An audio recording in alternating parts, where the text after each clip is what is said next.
Olá, muito boa noite para você. O Aparecida Debate de hoje traz um assunto que está mobilizando trabalhadores, empresários, sindicatos e o Congresso Nacional. A proposta que prevê o fim da escala 6x1, a redução da jornada semanal de 44 para 48 horas e a garantia de 2 dias de descanso por semana já foi aprovada pela Câmara dos Deputados e agora segue para análise do Senado. Para alguns, a mudança representa mais qualidade de vida, mais tempo para a família, para o descanso e para a saúde. Para outros, ela pode gerar aumento de custos, dificuldades para os pequenos negócios e o impacto no emprego. O Brasil está preparado para trabalhar menos horas? É possível conciliar a produtividade e a qualidade de vida? E quais podem ser os efeitos dessa mudança para os trabalhadores e as empresas? É esse o tema do nosso debate de hoje. Nós recebemos aqui no estúdio o advogado e professor, pesquisador Dr. José Roberto Sodero. Também conosco no estúdio o sociólogo e cientista político José Maurício Cardoso do Rego. E participa de forma online a Karina Negrelli, que é assessora jurídica da FEComércio São Paulo. Sejam muito bem-vindos. Doutor, obrigado pela disponibilidade. Uma boa noite para o senhor. Uma boa noite. É um tema muito sensível. E esse debate é muito importante porque traz várias visões a respeito desse tema. Professor, uma boa noite para o senhor. Boa noite a todos os telespectadores. E é uma oportunidade muito positiva abrir espaço para a discussão de um tema tão importante e necessário para a sociedade brasileira. Karina, boa noite. Bem-vinda aqui ao nosso debate de hoje. Boa noite, Rayane. Boa noite aos convidados. É um prazer estar com vocês na discussão de um tema tão relevante para toda a sociedade. Uma correção, de 48 para 44 horas semanais. Feito a correção, então a gente já começa aqui o nosso debate, doutor. Pergunto para o senhor, para quem está nos assistindo em casa, está acompanhando aqui esse Aparecida Debate, o que exatamente muda essa proposta se ela for aprovada? Bom, antes da nossa Constituição de 1988, os trabalhadores trabalhavam 48 horas semanais e com a Constituição passaram a trabalhar 44 horas semanais numa jornada 6x1, 6 dias de trabalho por 1 de folga. Agora, o debate, e não é um debate brasileiro só, é um debate internacional, de ajustar essa jornada de trabalho para menos horas, com mais qualidade de vida para o trabalhador, mas também olhando o lado das empresas para verificar essa possibilidade, como que fica a economia e também como as empresas não perdem a produtividade econômica, Então, é um debate muito importante, que o Congresso Nacional está trabalhando numa hora em que há necessidade de a gente trabalhar numa zona cinza, em que todos possam conversar em alto nível para tentar ajustar isso para o Brasil.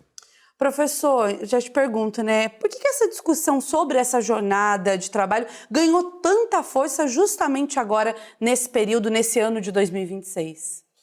Olha só, existem várias interpretações desse processo. Eu diria para você que é uma discussão pertinente e necessária, porque o trabalho é inerente à condição humana.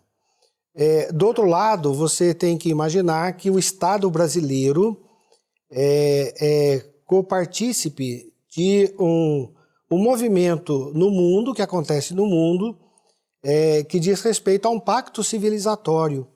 E dentro desse pacto civilizatório, existe exatamente a proposta da dignificação do ser humano. Então, não basta você imaginar o ser humano como algo produtivo ou algo a ser explorado ou trabalhado pela mercadoria ou pelo mercado, mas de um ser que precisa também usufruir da própria vida. Então, essa discussão para nós, ela acontece desde 2008. Ela, claro, reporta, como o professor Sodero elencou, a Constituição de 88, que é extremamente civilizada, pelo menos em princípios, mas essa discussão que acontece hoje no Congresso Nacional, ela reporta 2008 e de 2008 até hoje não houve nenhum movimento para fazer essa lei sair do papel. Então agora, talvez pelas condições, pelas oportunidades, ela está posta para nós. E nós, evidentemente, como sociedade, precisamos ter uma posição madura em relação a essa discussão. Não tanto levando para o campo ideológico ou pelo oportunismo político, mas principalmente pela causalidade dessa discussão, que é exatamente a promoção da dignidade humana. Karina, aproveito, para te perguntar, qual que é a principal preocupação do setor empresarial com essa proposta? Olha, a nossa preocupação é que a proposta ela seja viável economicamente para que ela seja efetiva. Então, é importante dizer que a FEComércio, que tem uma visão bastante analítica, bastante alinhada com os empresários, principalmente uma preocupação com os pequenos, com os micro, que não têm uma grande margem para trabalhar essas questões, é que isso seja feito de uma forma customizada para cada setor. É legítima a discussão, como nossos debatedores aqui colocam, é uma demanda global de equilíbrio entre vida profissional, vida familiar e social, porém, essas questões, quando estabelecidas de uma maneira uniforme para realidades muito diferentes, tendem a trazer impactos que podem comprometer a sustentabilidade dos negócios e, por consequência, a estabilidade das relações de trabalho. Então, a nossa preocupação é que qualquer alteração nessa espinha dorsal da relação entre capital e trabalho seja trazida de uma maneira bastante aprofundada para que realmente possam ser colhidos os efeitos benéficos e não tragam aí impactos que possam trazer um prejuízo à atividade empresarial e, por consequência, à sociedade e aos empregos em si. Doutor Sodero, na sua visão, o brasileiro, ele trabalha demais ou o problema está mais relacionado à forma como o trabalho ele é organizado? Bom, primeiro que existem estudos no mundo inteiro de que se você trabalha por muito tempo, por muitas horas, no final do expediente você já não consegue produzir aquele tanto que você produziu na média do dia. A outra questão, muito bem colocada pela doutora Karina, é que a respeito das expectativas que o empresariado tem a médio e curto prazo. Nós precisamos olhar um pouco o exemplo da Europa. Os grandes países, podemos citar aqui Alemanha, Noruega, França, diminuíram sua carga horária, inclusive Portugal diminuiu, e o resultado deles ao longo da experiência deles, que pode ser aplicada ao Brasil com alguma tropicalização, que eu gosto de dizer assim, e esse é o exemplo que eu tenho dado aula nas universidades europeias e tenho sentido isso, é que não diminuiu produtividade, não piorou a economia e trouxe para o trabalhador uma dignidade à sua saúde. No momento em que o Brasil está alterando a norma regulamentadora número 1, que busca os riscos psicossociais que o trabalhador sofre no meio ambiente do trabalho, a redução da jornada do trabalho coloca o Brasil também nessa situação.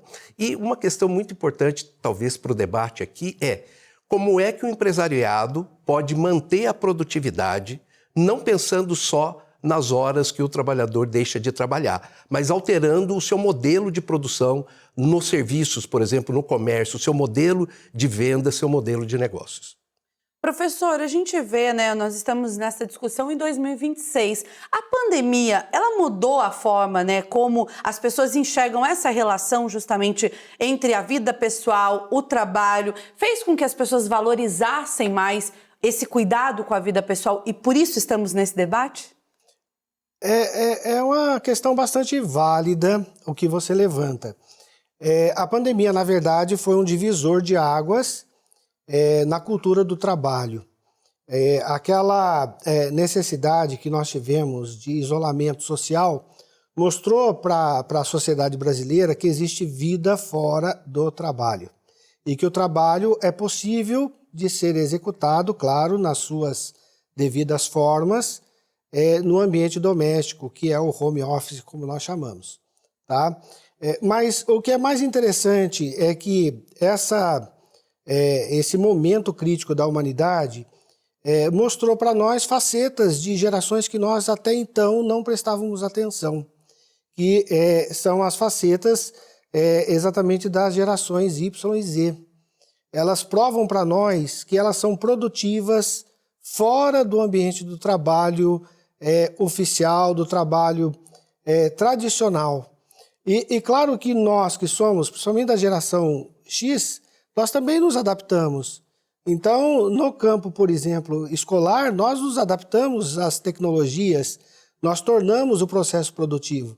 Então, é muito legal quando a gente discute isso com pessoas capazes, pessoas sensatas, é que a gente não está discutindo, na verdade, o possível dano das novas formas de trabalho, das novas condições de trabalho. Nós estamos discutindo exatamente o ponto central. Se você pensar bem, a vida humana é muito curta, nós vivemos muito pouco, a nossa expectativa de vida é muito limitada. E nós queremos usufruir da vida, só que ao mesmo tempo nós queremos também nos tornar produtivos à sociedade, nós queremos deixar uma marca na sociedade.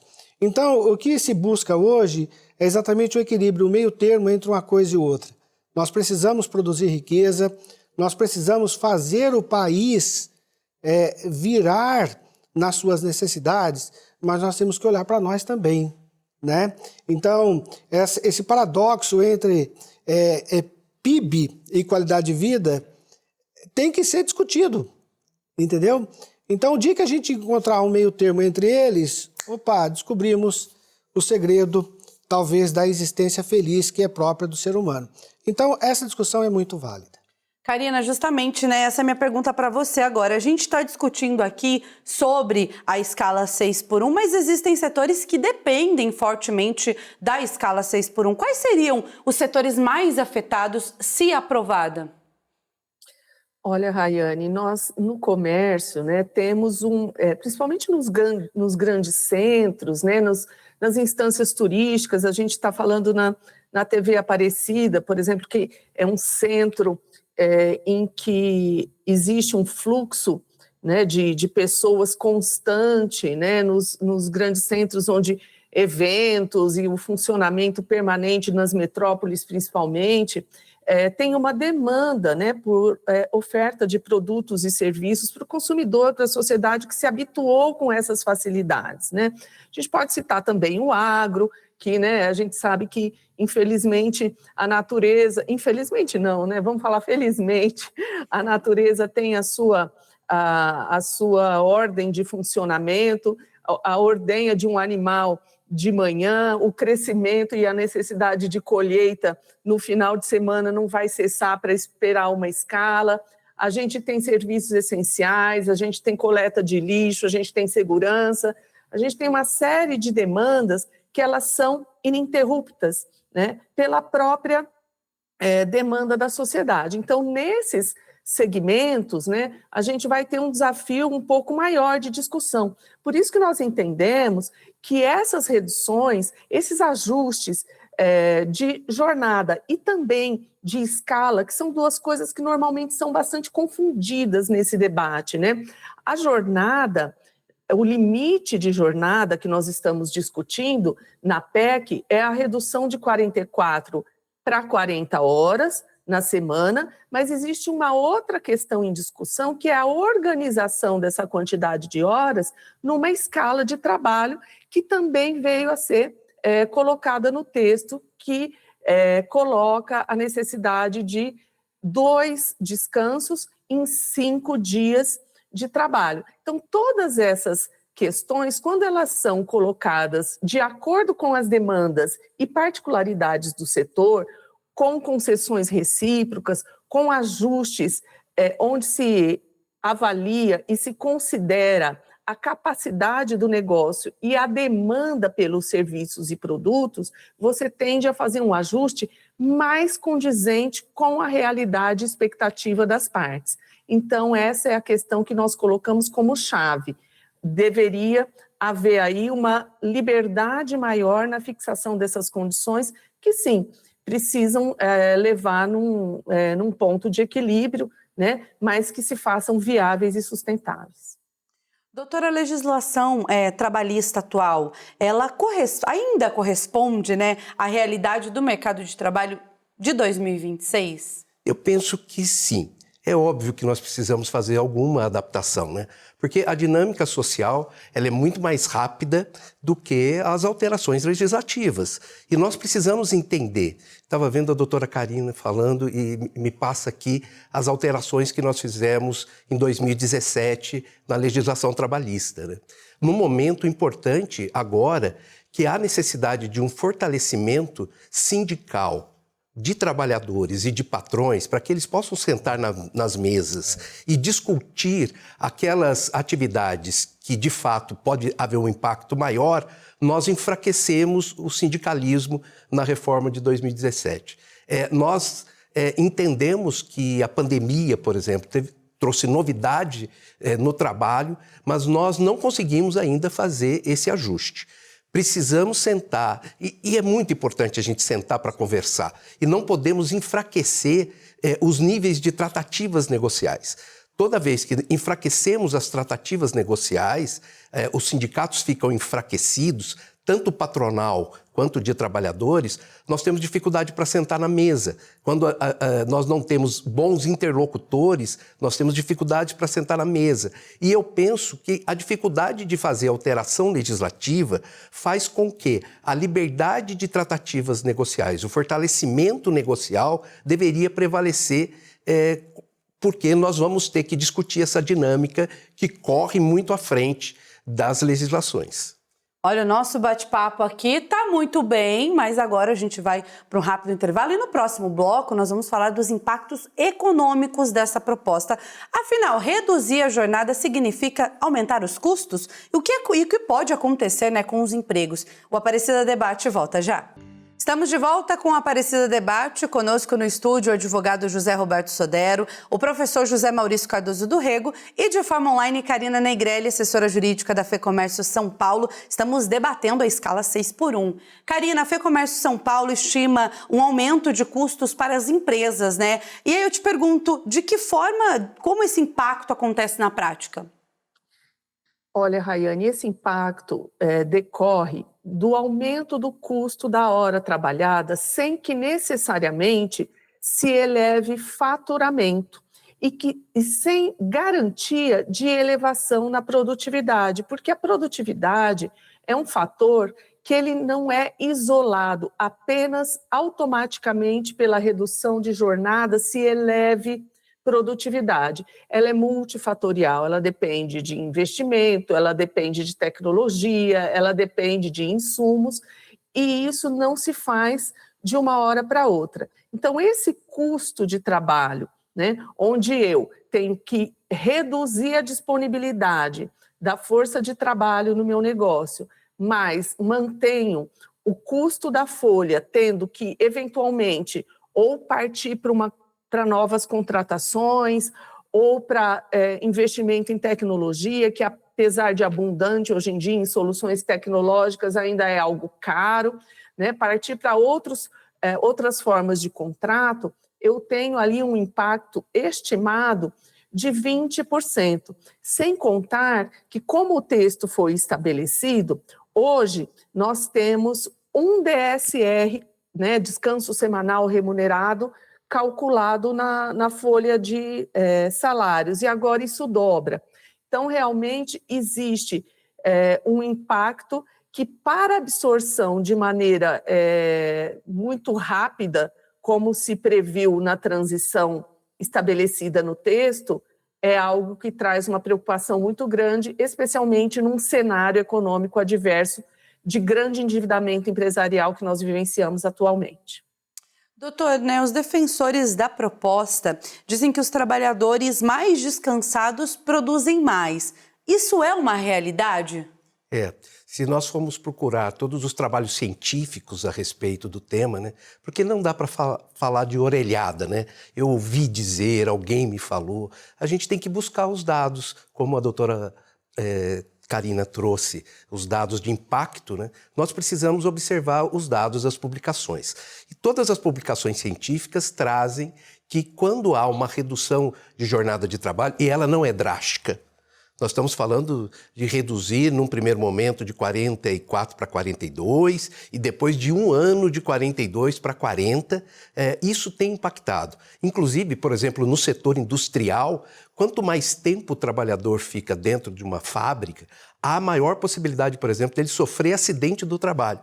Então, a gente começa a observar que a atenção do trabalhador, a capacidade dele desenvolver a atividade laboral, inclusive a atividade intelectual, ela vai recrudescendo, ela vai diminuindo ao longo de uma jornada mais ostensiva, né? Então, é muito importante a gente analisar os números, porque esse é um debate muito técnico, muito clássico. Nós vamos ter setores que vão ter custos maiores, nós vamos ter setores que vão conseguir assimilar melhor, e por isso que eu volto a dizer que a grande solução para isso seriam as tratativas negociais entre patrões e empregados através de suas unidades sindicais. Professor, o que mais pesa, né, pegando o gancho de produtividade? São as horas trabalhadas ou a qualidade do trabalho realizado no fim das contas? Então, essa talvez seja a pergunta mais instigante do momento que nós vivenciamos, tá? Eu posso fazer uma comparação aqui. Existe um autor sul-coreano que tem uma obra intitulada A Sociedade do Cansaço. Hoje, se você prestar atenção, nós vivemos o tempo todo em função do trabalho, o tempo todo conectado com obrigações que nos são, que são geradas dentro de nós mesmos, mas que se reproduzem como espelho de algo externo. Esse algo externo é exatamente o trabalho. Então, a gente poderia criar uma sociedade, talvez, da qualidade de vida, uma sociedade talvez da felicidade, né? Como foi colocado aqui no começo, e nós conversamos antes desse debate, eu e o professor Sodero, o ser humano não é um ser para ser expropriado pelo mercado ou pelo capital.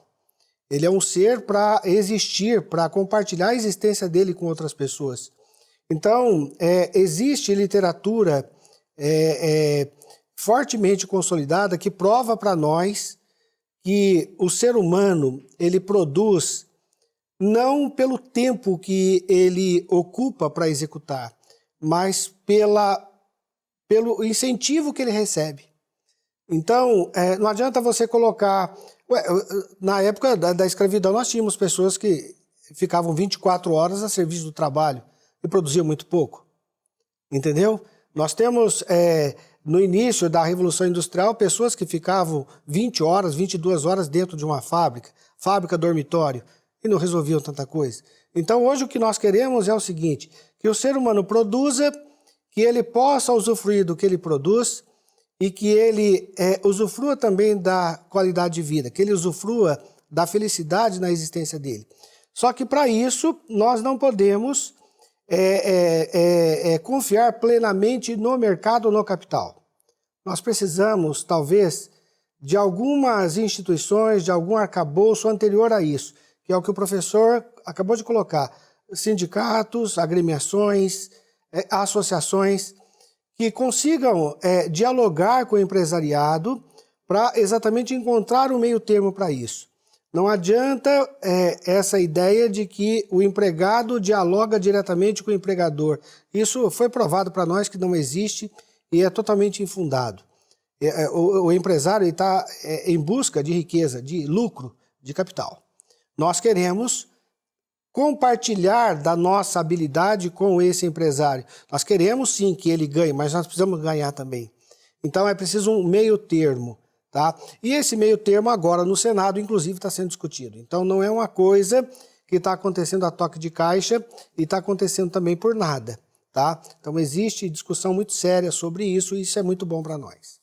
Karina, o doutor Sodero falava aqui há pouco, né, sobre os setores que vão conseguir se adaptar mais fácil, alguns vão ter mais dificuldade para se adaptar. E nessa dificuldade, os pequenos empresários, eles seriam os mais afetados, né, por essa mudança, se aprovada? A nossa visão é que sim, Porque o pequeno empresário, como nós colocamos no início da nossa conversa, ele tem uma margem muito pequena. Vejamos que hoje, atualmente, se calcula uma margem para o pequeno e para o médio de 3 a, no máximo, 8, quando um negócio já é um pouco mais rentável. Se eu já tenho um impacto de 10% de redução de força, de tempo à disposição de força de trabalho, você já percebe o impacto. E há que se colocar uma questão muito interessante de que o pequeno e o médio empresário são responsáveis pela geração no Brasil de mais de 60% dos empregos.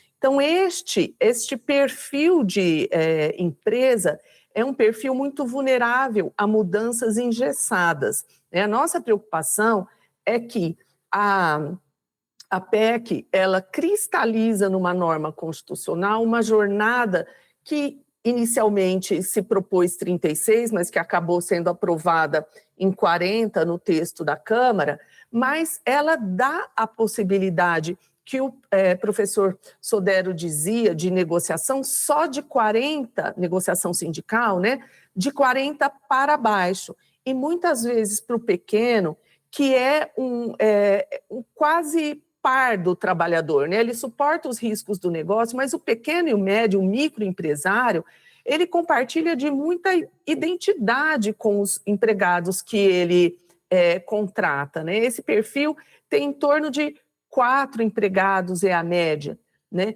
Então a gente precisa desapegar um pouco desse conceito do empregador explorador, como muitas vezes é colocado em certos veículos midiáticos, porque esse empregador é aquele que está atrás do balcão do comércio, que abre o negócio de manhã, que encerra o negócio à noite e que muitas vezes está numa jornada 24/7, né? Então, realmente, eles estão muito próximos na convivência, é um público mais vulnerável porque não tem muita margem de manobra, os maiores negócios têm uma condição de absorção diferente, e diferente do mundo que fez esse tipo de adequação de redução de jornada, como foi exemplificado, o fez numa transição muito mais lenta, em torno de uma média de 11 anos. Aqui a gente está trabalhando com uma transição de 18 meses,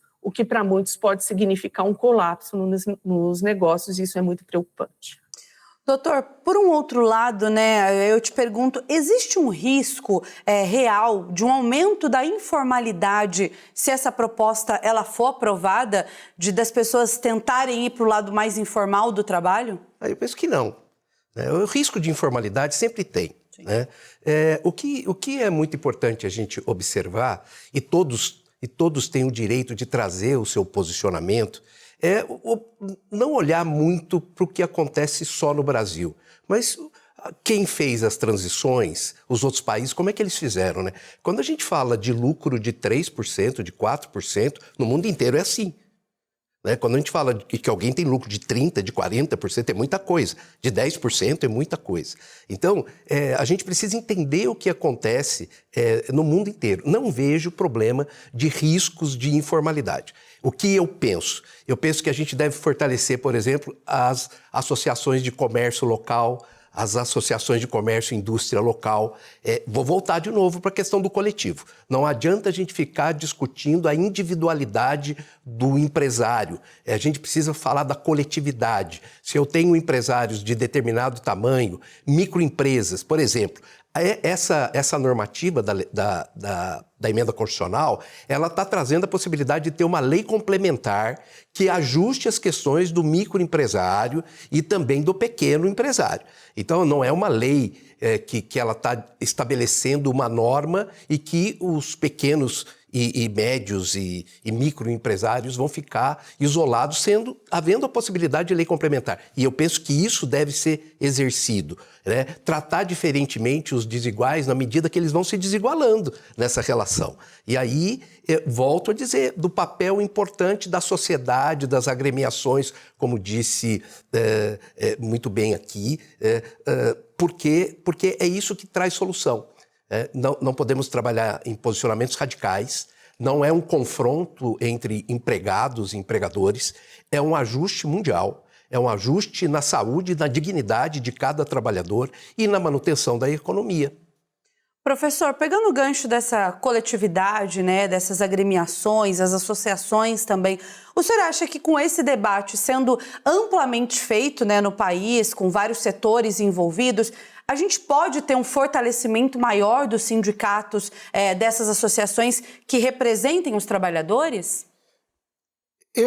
Pessoalmente, eu acredito que sim, eu concordo com o professor Toledo. O que a gente precisa é se fortalecer por meio do associativismo, tá? Esse, na verdade, é o segredo para tudo, tá? O ser humano é um ser social por natureza e ele precisa fazer com que esse impulso natural de sociabilidade dele se faça valer exatamente nessas condições. Então, não é uma discussão muito simples, é uma discussão de interesses e, diante de interesses, os grupos que são mais organizados ou que têm mais poder de voz se sobressaem a outros. Então, o que o trabalhador precisa fazer? Ele precisa se associar, ele precisa se organizar em defesa dos próprios interesses e, a partir disso, fazer ou colocar seu posicionamento diante das discussões colocadas, tá? A gente percebe esse movimento acontecendo, mas é um movimento de impulso natural, tá? Eu acabei de dizer que o ser humano naturalmente é sociável, mas ele precisa instrumentalizar isso, tá? Ele precisa discutir o que é o trabalho, ele precisa discutir ideologias que são inerentes ao trabalho, perspectivas diferenciadas do trabalho e se identificar com uma dessas ideias. Por exemplo, o grupo empresarial, ele tem os seus sindicatos, ele tem suas organizações. Por que o trabalhador não pode ter? Ele pode ter, ele deve ter. E a partir, então, do encontro desses dois interesses, um meio termo. Esse meio termo é um termo que gera benefícios para o grupo empresarial e gera benefícios também para os grupos que oferecem a sua mão de obra, o seu intelecto para essa produção de capital. É uma questão muito simples. O que a gente tem que fazer é discutir esse assunto pela perspectiva civilizada.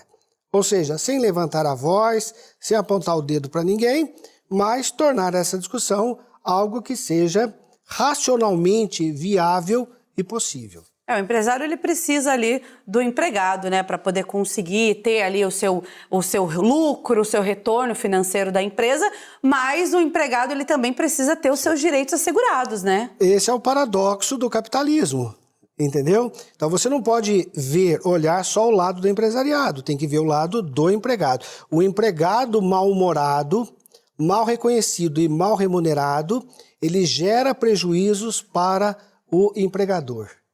Então, é preciso acolher, respeitar e dignificar essa pessoa para que ambos possam ganhar.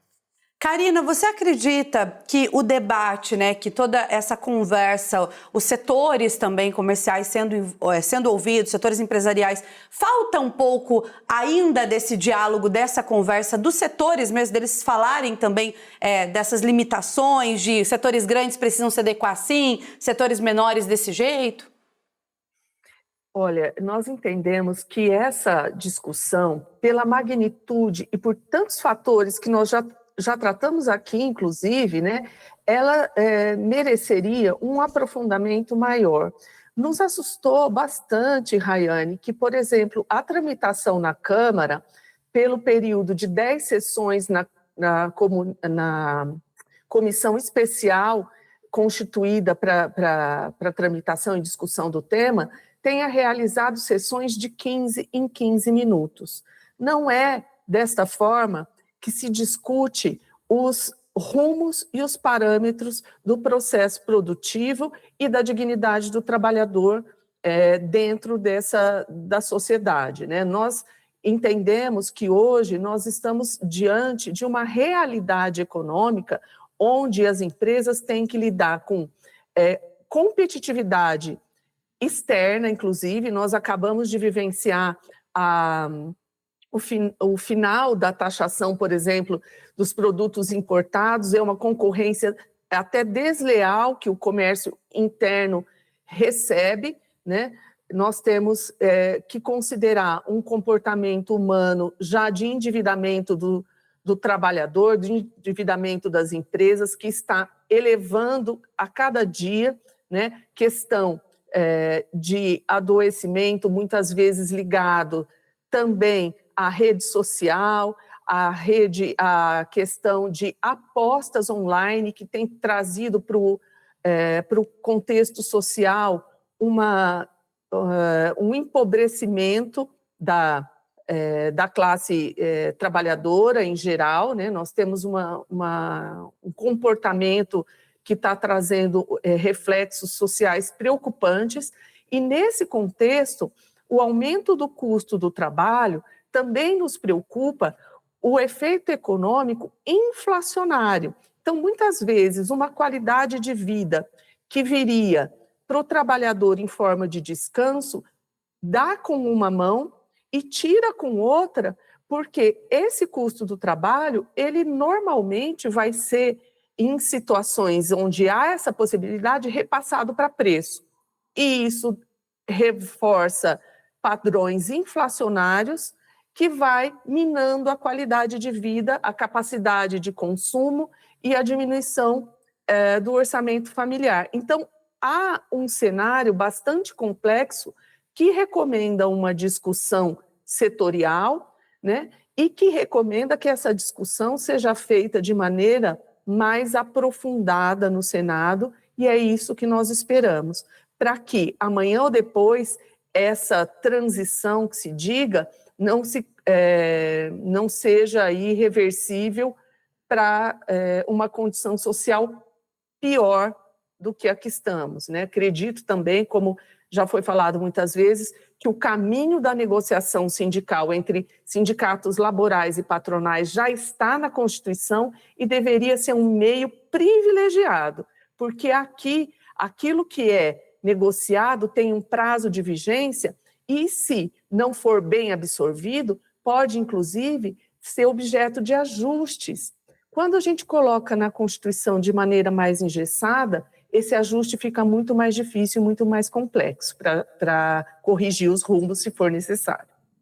Nosso debate passou muito rápido aqui, a gente vai para o intervalo, depois a gente vai discutir as alternativas. O fim da escala 6x1 é o único caminho possível ou existem outros modelos capazes de equilibrar os interesses, né, entre os trabalhadores e os empregadores? O Aparecida Debate volta já. Voltamos com a Aparecida Debate, aqui conosco no estúdio José Roberto Sodero e José Maurício Cardoso do Rego, de forma online, Karina Negrelli. Professora, eu já começo com o senhor, né, nesse nosso bloco aqui. O debate atual é apenas sobre a escala 6x1 ou nós estamos discutindo também o novo modelo de trabalho do século XXI? Vamos ficar com a segunda opção. Estamos discutindo o novo modelo para o século XXI. Lembrando, pela fala que a gente já compartilhou aqui, que esse movimento não é um movimento nacional, um movimento próprio do Brasil. Existe aí um emaranhado de acordos internacionais que buscam exatamente prover esse equilíbrio entre a condição da existência humana e as outras condições, dentre elas o trabalho, tá? Então, existe, por exemplo, um acordo chamado Metas do Milênio, Objetivos do Desenvolvimento Sustentável. O 8º ODS trata exatamente da questão do trabalho. O trabalho tem que dignificar o ser humano e prover as necessidades materiais desse ser humano. E existe, na verdade, uma classificação no mundo. A OCDE faz uma classificação. E essa classificação é disponibilizada ano após ano para dizer o seguinte: qual estado, qual governo está comprometido com essas metas e quais não estão. E isso é disponibilizado para o mundo todo. Então, investimentos, por exemplo, acordos, trocas comerciais, tudo passam por esse processo das metas do milênio. Estou dizendo um dos elementos. E existem vários outros. Então, o que a gente precisa entender é que o mundo está mudando. E se o mundo está mudando, o país precisa mudar também. A cultura das pessoas, a natureza das pessoas precisa ser mudada, ou seja, civilizada. Doutor, a gente falou também aqui, né, sobre a implementação dessa medida, se aprovada. Forma gradual, forma imediata, né? Qual seria a implementação mais adequada na visão do senhor? Não, é verdade que toda mudança precisa de uma transição, né? O debate, como disse o professor Maurício, ele é antigo. O debate não foi de agora. Esse debate, então, o empresariado já deveria estar se preparando para isso, os sindicatos de empregados já deveriam estar se preparando para isso, mas me parece que esse é um momento muito interessante. Olha só você que está nos assistindo agora. Nós estamos com o melhor nível de emprego no Brasil.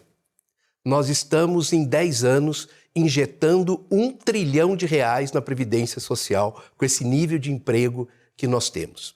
O empresariado brasileiro evoluiu a tal ponto de não achar soluções mágicas, curtas e imediatas. Os trabalhadores estão entendendo o seu papel nessa relação capital-trabalho. Este é o momento de implementar esses ajustes. E o Brasil não pode ficar para trás.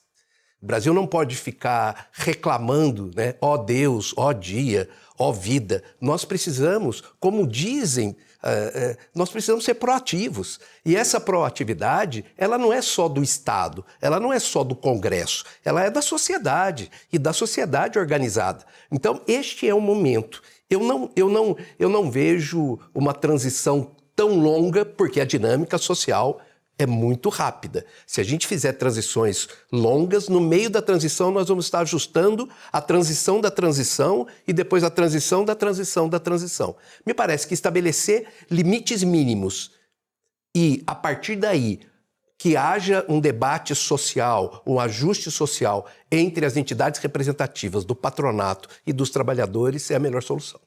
Karina, no ponto de vista da FEComércio, né, qual seria a alternativa ao texto que está sendo discutido atualmente no Congresso? Já existe uma definição dessa alternativa? Olha, Rayane, inicialmente, nós entendemos que a Constituição não precisa de emenda, que a Constituição já oferece os mecanismos. O que é a negociação coletiva? Para você ter uma ideia, hoje, onde ainda nós temos um limite de jornada de 44 horas semanais, a média apurada em dados da RAIS de trabalho efetivo no Brasil é de 38,4 horas de trabalho semanais. O que isso aponta? Que, aos poucos, os sindicatos, a sociedade civil, como foi colocado aqui no nosso debate, ela vai ajustando por meio da negociação coletiva, por meio de contratação específica para cada necessidade, um arranjo que proporciona esses ajustes. Então, não seria necessário um congelamento de 40 horas. Nós temos, por exemplo, países como a Alemanha, que foi citada aqui também, que o limite de jornada é 48, mas que na prática trabalha menos de 40. Este é a forma que nós acreditamos que seja mais eficaz de tratar a questão, que os sindicatos que lutaram, tanto patronal como laboral, que lutaram tanto pela sua autonomia, pelo seu reconhecimento, e que tiveram agora recentemente no Supremo também uma decisão num tema de jurisprudência vinculante, o reconhecimento da prevalência das negociações coletivas sobre a legislação, uma oportunidade para tratar de maneira consciente e responsável das questões de escala e de jornada, porque assim nós teremos uma chance maior de estabelecer condições sustentáveis. Professora, a gente falou já aqui também durante o nosso debate sobre as novas gerações, né? O avanço da tecnologia também. Essa discussão da escala 6x1 ou qualquer outra discussão que a gente tenha nas redes sociais por conta dessas novas gerações, elas ganham mais amplitude, elas ficam mais conhecidas, mais faladas também e assim mais debatidas? Claro, o papel dessas novas gerações na dinâmica do mundo, é radicalmente diferente daquela proposta, por exemplo, pela geração X, que é a nossa geração aqui de cabelo branco, já chegando a esse ponto. Essas gerações, na verdade, elas são extremamente engajadas, extremamente dinâmicas nessa discussão.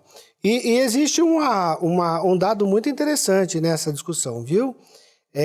Grande parte dessa juventude projeta a sua vida econômica na formalidade e não na informalidade. Então, as pessoas buscam a proteção, na verdade, da Previdência, elas querem contribuir com os impostos. É uma coisa meio esquisita, né? Mas elas têm noção da necessidade da contribuição, mas, em contrapartida, elas querem o respeito, elas querem o reconhecimento daquilo que elas fazem.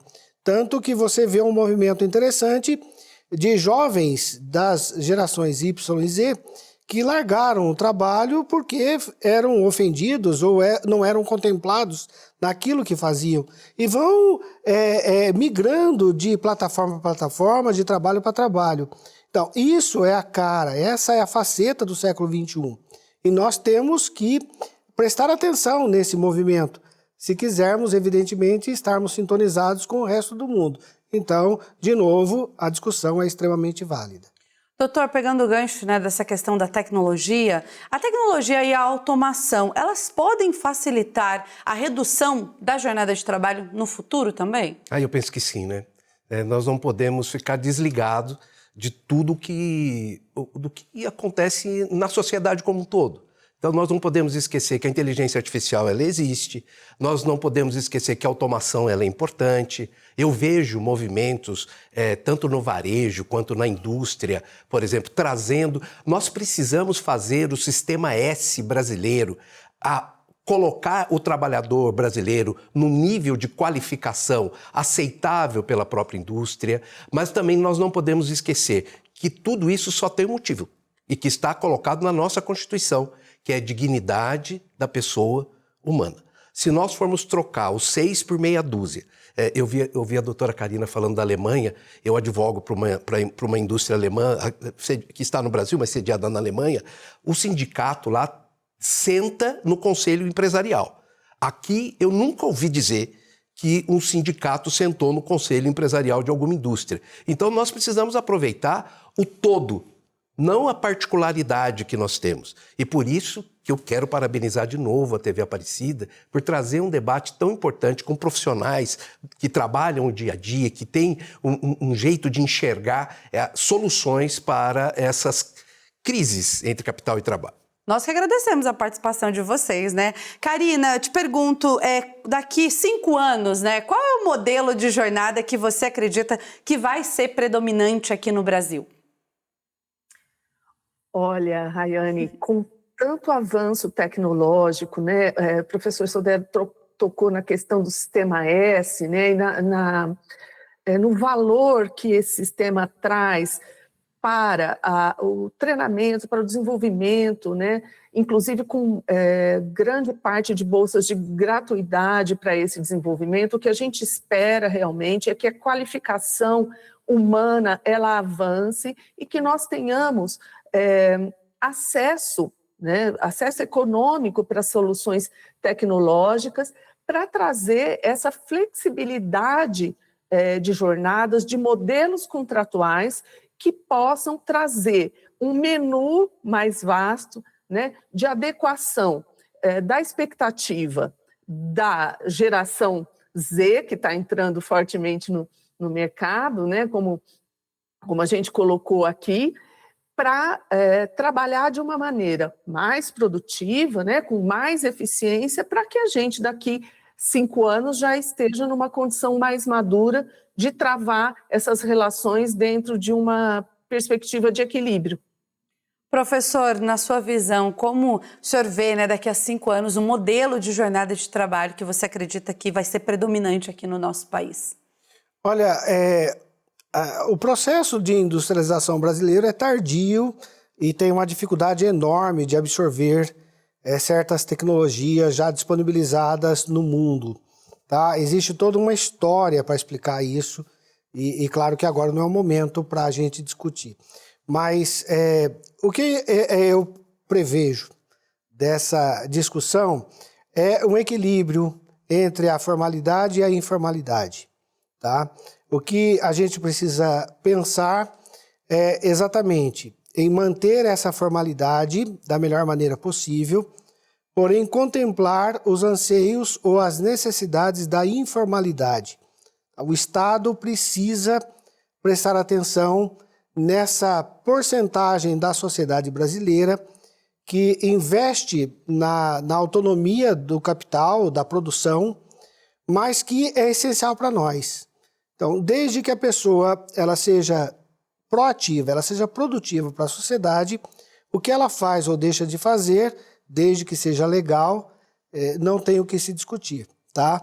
Até porque a criatividade ela é própria de pessoas felizes e a economia implica num grau tremendo de percepção de felicidade.